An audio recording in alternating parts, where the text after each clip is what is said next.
To Sammy Wilson, the DUP's Brexit spokesman, the Taoiseach has become vile Varadkar.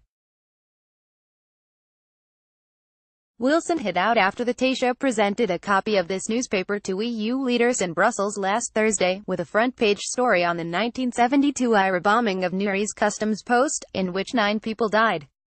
Varadkar was citing Trouble's violence out of context. Wilson raged, fitting a pattern of threats, deception and rhetoric from the Taoiseach and Brexit negotiations. The DUP cannot be allowed to set standards of reasonable behaviour for the Irish government, otherwise it would never meet them. But one of the dangers of Brexit chaos in London is that Dublin standards appear above reproach. That is not always the case, and last week's performance was certainly one such incident. Nationalist and Alliance politicians responded to Wilson's remarks by saying Varadkar had used the Irish Times as a warning rather than a threat. However, the word the Taoiseach himself used was prop. He said the front page was a useful prop to demonstrate his argument. This gauche phrase showed a typical tin ear to northern sensitivities. It is not that Varadkar lacks the best of intentions. It is just that he appears to view the possibility of violence as another piece in Brexit's logical puzzle, without an instinct for how delicately that piece should be played. The Irish government has a responsibility not to be complacent or to surrender a negotiating advantage. Unlike a sea border, there is a real risk of violence at a hard border, which makes it trite to throw the dramatization cliché back at Varadkar, tempting though that might be. But the Taoiseach could deconstruct the possibility of violence. He could be clear, for example, that Brexit may affect the Belfast Agreement but does not breach it, and that nobody envisages new passport controls, road closures or routine queues for motorists under any circumstances, all widespread public concerns from both a practical and security perspective. The worst-case scenario for a hard Brexit set out by Ireland's revenue commissioners before Varadkar ordered them to stop planning for it, was of a dozen official crossings with customs posts set 10 to 20 miles back, plus cameras and customs officers with mobile equipment to enforce the remaining 200 crossings. A small percentage of commercial vehicles would be stopped, a smaller percentage again physically inspected, and no other traffic would be delayed or disrupted.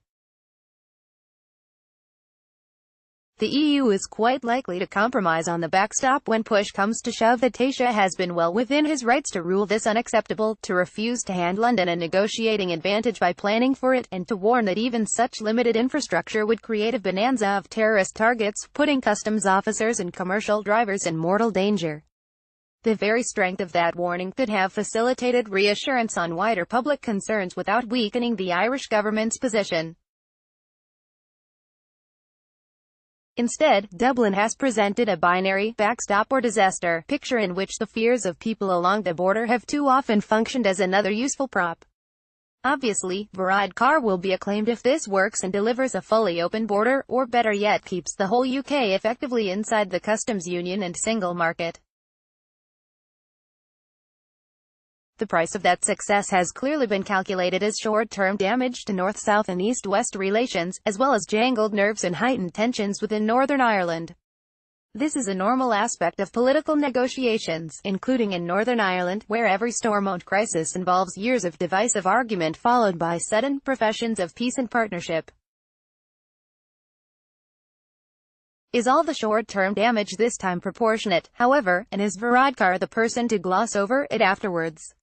Has it been necessary for him to leave huge swathes of the unionist population convinced Dublin is on manoeuvres for Irish unity?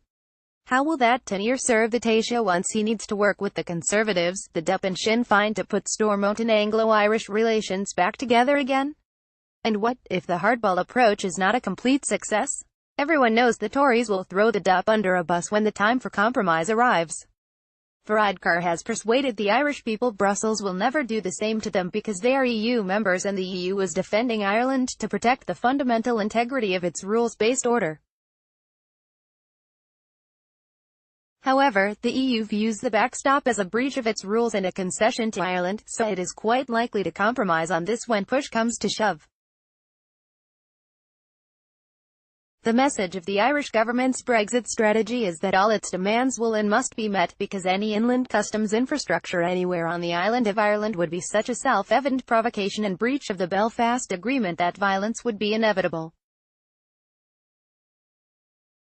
Perhaps that will be enough to ensure no camera ever graces a pole on any route across the border. But what a risk to run.